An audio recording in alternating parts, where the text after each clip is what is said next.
सुप्रभात। मैं कमलेश चंद्र मिश्र, पीजीटी हिंदी अध्यापक, City Public School Katra, Mugrabad Shahpur Jaunpur, आप लोगों का हिंदी ऑनलाइन क्लासेस में स्वागत करता हूं। पिछले ऑडियो वीडियो क्लासेस में मैं क्षितिज के काव्य खंड से सूरदास जी के पद का अध्ययन अध्यापन किए थे। आज हम लोग क्षितिज भाग 2 के गद्य खंड से स्वयं प्रकाश मिश्र द्वारा लिखित नेताजी के चश्मा नामक पाठ का अध्ययन करेंगे।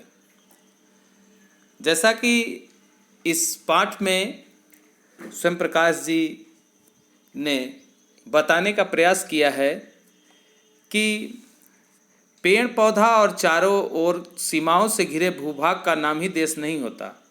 देश बनता है उसमें रहने वाले सभी नागरिकों, नदियों, पहाड़ों, पेड़ पौधों, वनस्पति, पशु पक्षी, इन सबसे प्रेम करने तथा इनकी समृद्धि के लिए प्रयास करने के नाम देशभक्ति है।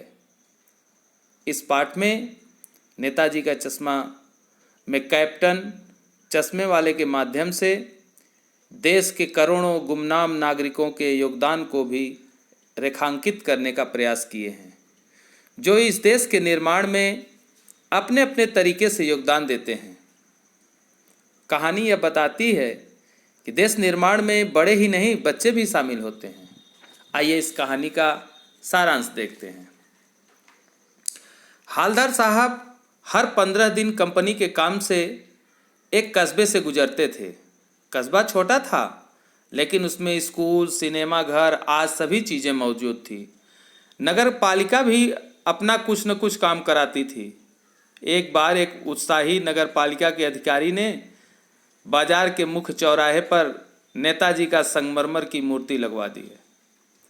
अच्छी मूर्ति का बजट प्रस्तावित मूर्ति से थोड़ा ज़्यादा हो रहा था, इसलिए नज़दीक के स्कूल के ड्राइंग मास्टर को ही मूर्ति बनाने का कार्य दे दिया गया। फौजी वर्दी में नेताजी बड़े अच्छे लग रहे थे। इस मूर्ति को देखने पर यह बात खटकती थी कि नेताजी के आंखों पर चश्मा नहीं था। एक सचमुच के चश्मे का चौड़ा सा फ्रेम मूर्ति को पहना दिया गया था। कस्बे के लोगों का यह प्रयास सराहनीय ही कहा जा सकता है। दूसरी बार जब हालदार साहब वहां से गुजरे तो मूर्ति की आंखों पर दूसरा चश्मा लगा था। तीसरी बार जब वहां से गुजरे तो फिर से चश्मा बदला हुआ था। इस बार वे आश्चर्य के कारण हालदार साहब ने पूछ ही लिया कि नेताजी का चश्मा बार बार कैसे बदल जाता है। एक खुशमिजाज और मोटे से आदमी ने बताया, यह सब कैप्टन चश्मे वाला करता है। कैप्टन की चश्मे की दुकान है और जब कोई ग्राहक नेताजी जैसे चश्मे की मांग करता है तो वह उस फ्रेम को ग्राहक को दे देता है तथा उसकी जगह दूसरा फ्रेम लगा देता है। नेताजी के लिए ओरिजिनल संगमरमर का चश्मा नहीं बनाया गया था।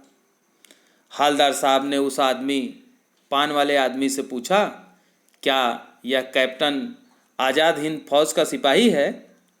उसने बताया कि वह क्या फौज में जाएगा, वह तो पागल है, लंगड़ा है। वह देखो इधर ही आ रहा है। हालदार साहब को एक पान वाले के द्वारा किसी देशभक्ति का इस प्रकार अनादर करना, मजाक उड़ाना अच्छा नहीं लगा। वह बेचारा फेरी लगाकर चश्मा बेचा करता था। 2 साल के बाद हालदार साहब किसी काम के सिलसिले में इस कस्बे से गुजरे। तब उन्होंने देखा कि नेताजी की आंखों पर किसी भी तरह का चश्मा नहीं है। उन्होंने कारण जानना चाहा तो पता चला कैप्टन मर गया है। यह सुनकर उन्हें बहुत दुख हुआ। वे अपनी जीप में बैठकर चल दिए। उन्होंने सोचा कि अब वे यहाँ नहीं रुकेंगे, लेकिन जैसे ही वे चौराहे पर आए, मजबूर आंखें मूर्ति की ओर उठ गई। जीप के रुकते ही हालदार साहब नेताजी की मूर्ति के सामने अटेंशन की मुद्रा में खड़े हो गए। मूर्ति की आंखों पर सरकंडे का चश्मा था, जैसा कि बच्चे बनाकर आपस में खेलते हैं। हालदार साहब इसे देखकर भावुक हो गए। इस तरह से इस कहानी का सारांश समाप्त हुआ। कुछ प्रश्न इस पर आधारित हैं। आप लोग इन प्रश्न का उत्तर लिखकर व्हाट्सएप कर देंगे। हम आपके प्रश्न का उत्तर चेक कर लेंगे। इसे अपनी नोटबुक में भी आप लोग लिखते रहेंगे।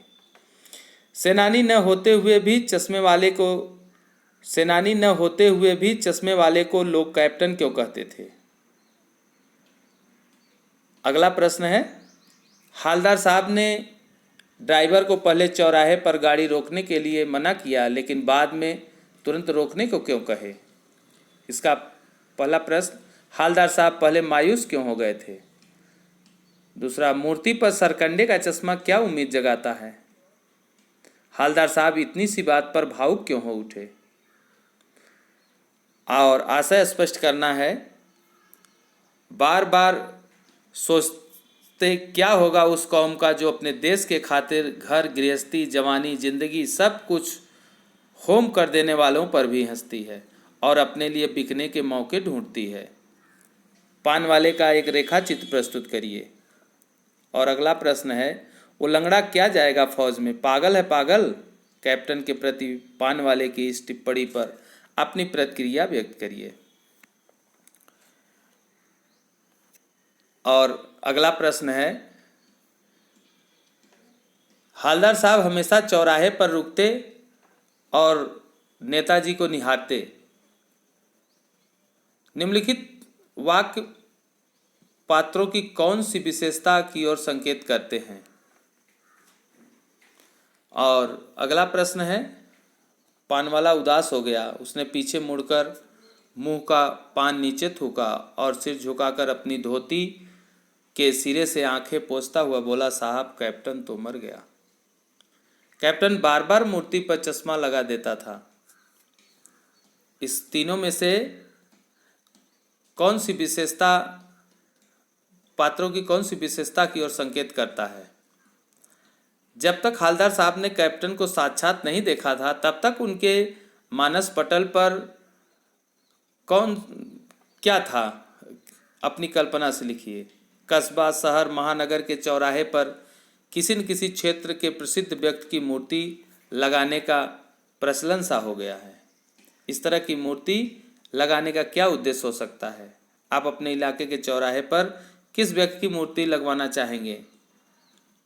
और अंतिम है, उस मूर्ति के प्रति आपके एवं दूसरों के प्रति क्या उत्तरदायित्व होते हैं? इन सब प्रश्नों का उत्तर लिखकर आप व्हाट्सएप कर देंगे और मैं आपकी कॉपी चेक कर लूँगा और इसे अपने हिंदी के नोटबुक पर लिखते भी रहेंगे। आप जो हिंदी का नोटबुक बनाएंगे उसमें गद्य खंड, काव्य खंड और व्याकरण भी उसमें लिखा जाएगा। हिंदी की एक ही कॉपी होगी और उस कॉपी में गद्य खंड, काव्य खंड और व्याकरण से के भी एक्सरसाइज अभ्यास उस पर लिखे जाएंगे। इसके साथ ही यह पाठ समाप्त हुआ। अगले पाठ में फिर हम नए पाठ के साथ अगले ऑडियो वीडियो में नए पाठ के साथ फिर मिलेंगे। आपका दिन शुभ हो। धन्यवाद।